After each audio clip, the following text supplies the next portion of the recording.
I'm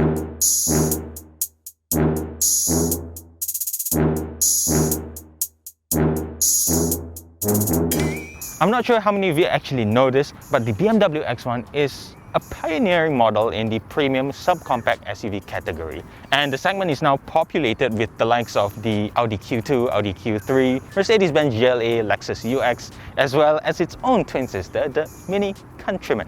Is it worth your money at 225,000 ringgit? The short answer is yes.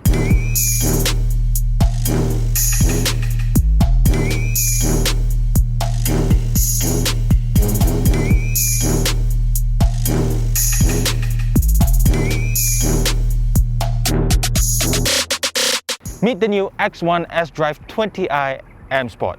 At 225,000 ringgit, it's the second most affordable BMW that you can currently buy, well, second only to the newly launched X1 sDrive18i. And that's about a little over 8,000 ringgit cheaper than the pre-SST price, because remember, we are now in the sales tax-free window, and this is fully CKD, and I think it's okay in terms of value. In terms of looks, it's a lot like the pre-LCI model, but there are a few changes, chief of which is the M Sport kit. This is obviously a better look, and they've finally done away with those ugly fog lamps that used to be positioned below the headlights. Up front, the X1 LCI gets a larger set of kidney grille. I think it looks okay in person. It's not too controversial in my honest opinion. And the headlights also, they are redesigned. It's got a nice eyebrow up top, that's for the signal indicator. And the LED DRLs, otherwise known as Corona rings, are redesigned with a more hexagonal approach instead of the rounded ones from before. You still get dual projectors on each side, and it's full LED. Further down, you've got a more aggressive looking M Sport front bumper, and these are horizontal LED units that you can turn on in the car. And these are joined by air curtains on the side, more prominent side intakes around there, and a little bit of a black accent because M Sport. Around the side, it sits on 18-inch M light alloy wheels, and if you look closer, it's actually got a two-tone finish, very subtle two-tone finish, but there you have it. And it sits on a relatively high-profile run-flat tires, this one measuring at 255 50 R18 Bridgestone Turanza rubbers. The car also comes with LED puddle lights that project the X1 logo onto the ground every time you approach and leave the car, but note that it's not built into the underside of the side mirrors, but rather the front door handles. Things are more familiar at the back than anywhere else, but new to the facelift are the full LED taillights with new internal L-shaped graphics, repositioned reflectors, reprofiled bumpers, twin exhaust exits, and a painted diffuser-like panel. And because it's an M Sport model, you get blacked out bits such as the roof rails, the window surrounds, and the grille slats. And if you look closer, the exhaust pipes, well, they have a sleeve on top of it to make the exhaust pipe look actually bigger. That's only part of the M Sport kit. And in terms of color, you've got 4 to choose from, which are Misano Blue, Alpine White, Black Sapphire, and this Mineral Grey color.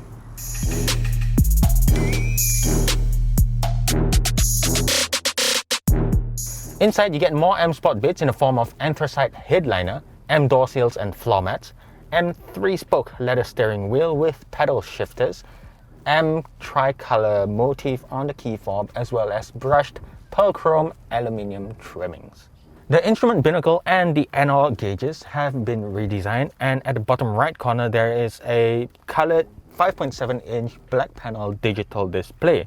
I know LCD displays are all the rage these days, but to give credit where it is due, this analog gauge is very well executed. The light is very well dispersed, and I like the uniformity, the legibility. There's really nothing to fault about, even though it's not fancy. Great job here, guys. I also appreciate this M Sport steering wheel. I think the thickness is just nice for my liking, and it looks great. It's going to stand the test of time really well. And another thing I like about the car, which is a little bit overkill in my opinion, is the seats. Now, it's powered and it's got great bolster support, but it's missing lumbar support. But at the end of the day, I think having a nice bolster support is pretty okay, because you know it fits really snug in here. It's a little bit overkill for an SUV like this, but it's nice to have anyway. In the middle, you get this 8.8-inch low-profile widescreen touchscreen display, and it's operating on the BMW operating system 6.0, so it's not the latest and greatest, but controls are fairly straightforward here, and BMW iDrive systems, they've traditionally been one of the easiest, if not the easiest, in-car systems to use. And it has this tile function, which if you press, or you can long press the screen if you want, then you can adjust the tiles here, of which 6 you can choose from. Slight customizability, if that's even a word, but there you go. And if you go into my vehicle here, you've got a choice of 6 ambient lighting, and it uses this fiber optic lighting that goes around the car and all the way to the back doors. So I think that's nice. It's not quite Mercedes level in terms of fanciness, but there you go. At the back, it is surprisingly spacious considering that it rides on BMW's compact UKL2 platform, which is the same one that the Mini Countryman uses. In fact, the wheelbase is identical at 2600mm to the dot, but somehow the X1 feels like the more practical car. Like, for example, the door aperture is wider, and then the car is slightly taller, ever so slightly I guess, making ingress and egress easier for people of all ages. And once you're inside, this, by the way, is my driving position. You get adequate legroom with about 2 knuckles worth of extra knee room, and you've got lots of space here to move your feet. And if you move to the center of the seat, it's noticeably firmer, but it's not too bad. It's just that the raised center tunnel is going to eat up into your feet space a little bit. So for long jaunts, it might get a bit wearisome, but just keep that in mind. Other things I want to mention is that you've got 2 nettings here, which makes the car look neat. It's also got a curvature, so if you've got longer legs, then it's not going to eat up or prod the front passenger seat. You've got 2 air vents down here in the middle, none in the B-pillars, as well as 2 USB Type-C ports. So you might need an adapter for that if you use an older phone. I think let's check out the boot space now. Boot space is where the X1 truly shines, offering 505 litres of space. That is 55 litres more than the Mini Countryman and more than double what the Lexus UX offers. And keep in mind that if you want to fold the seats down, that's 40-20-40 split configuration, by the way. And if you clear this 2-tier system, you get up to 1,550 litres of space. There's also netting on the side for you to organize your boot space, as well as a 12-volt power outlet. I think that's pretty much it. Now let's go drive this thing.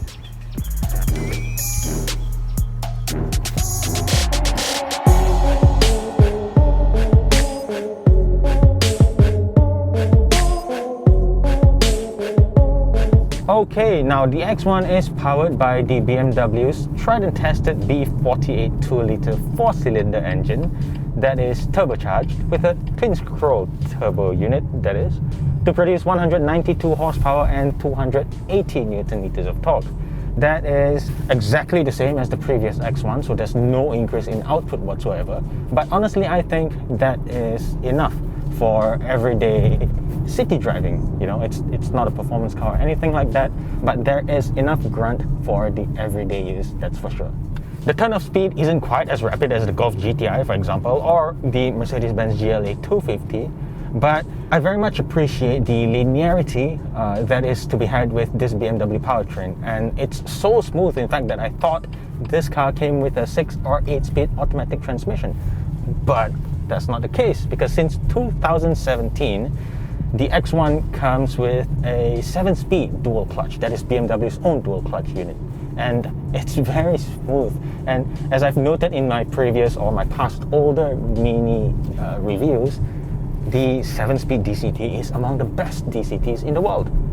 Gear changes are smooth for the most part, and when you're cruising at a very low speed, for example, if you're getting off the line, the low gears grab on very convincingly, and that makes for a very easy, quick acceleration. That just means that the car is primed for quick acceleration whenever you need it.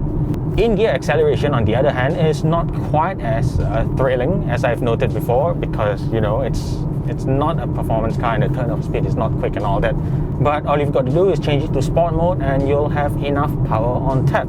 And just to finish off the whole performance bit, the 0 to 100 is done in 7.6 seconds, which is not very particularly fast.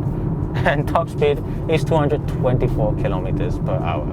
There's no adaptive dampers here or anything like that, but you do get stiffer M Sport suspension, which lowers the ride height by 15mm. Now, the lowered suspension does wonders for stance, and if you're into the whole visual thing, I think that's something you'll appreciate. But it also doesn't quite negatively affect ride comfort, which is a good thing because usually stiffer suspensions are punishing, but it's not the case with this guy. Sure, the damping quality is a little bit on the firmer side of things, but it's nowhere near as brutal as the GLA250, for example. But I gotta say, the Audi Q2 feels a little bit more finesse in the damping side of things, and maybe the Audi Q3 too, but I haven't driven the Q3, so I can't comment on that. But objectively, I think the X1 is clearly the better car to drive here. It's more engaging, is what I'm trying to say. I took the car to my usual test route in Port Klang over the weekend, which should be called Pothole by now, judging by how terrible the conditions of the roads there. But it makes for a good barometer for suspension tests. And I found that the ride quality isn't quite as unbearable as I thought it would be. It's definitely not as crashy as the GLA250, and it's not busy at all. Plus, when you're braking hard, there's not a lot of diving, so balance is also quite well sorted in this car. Man, you gotta love BMW's ride and handling no matter which camp you're in. But if you're coming into the BMW brand for the first time, thinking that, you know, all BMWs are rear-wheel drive and they are fun to drive, then I'm sorry to say that the X1 is now front-wheel drive because of the UKL2 platform. You do get several xDrive all-wheel drive variants in other markets, but in Malaysia it's strictly front-wheel drive only, and I have no faults with it because it's still a very chuckable car. It's fun to drive, and in the corner it's quite grippy as well. So there's very little to fault with in the first place. But I think the only thing that I miss about rear-wheel drive BMWs is the smaller or tighter turning radius and maybe a slightly lighter front nose. But other than that, it's perfectly fine. So far, so good, right? I mean, driving experience-wise, it's been pretty positive so far, but it's not always a bed of roses. For example, the NVH is one of its biggest downfalls here. Tire roar is particularly atrocious, and if you're doing higher speeds, like for example 110 kilometers per hour, it really is deafening. Part of that is because of the harder tire compound, because it's run flats, it's generally noisier anyway. But BMW could have done something like use more insulating materials or active noise cancelling technology. That would have been something. And then you have this really thick A-pillars, which is quite literally pillars. I mean, I can really imagine coming out of a junction and have a motorbike or a windshield completely concealed by it. But I gotta say this, if you're buying a BMW X1 or any other BMW for that matter, the best safety feature that you should constantly use is this signal stock on the left. Sorry, I gotta slide that in real quick. Also, a little FYI for you, BMW Malaysia said that all their cars will be getting autonomous emergency braking moving forward, which means the X1 will also be a recipient of AEB in the near future. Before we close, I'd like to end the driving experience on a little bit of a positive note, and that has to do with steering feel. Now, this is an electric power steering, which typically sucks when it comes to driving feedback, but for some reason BMW has managed to create some of that driving feedback that a lot of drivers used to like about older BMWs, and you still get enough information on the kind of surface of the tarmac that you're driving on. So that's really something special, I've got to say, even though it's not quite as prominent as all the other factors when it comes to driving experience. Just thought of throwing it out there for you guys.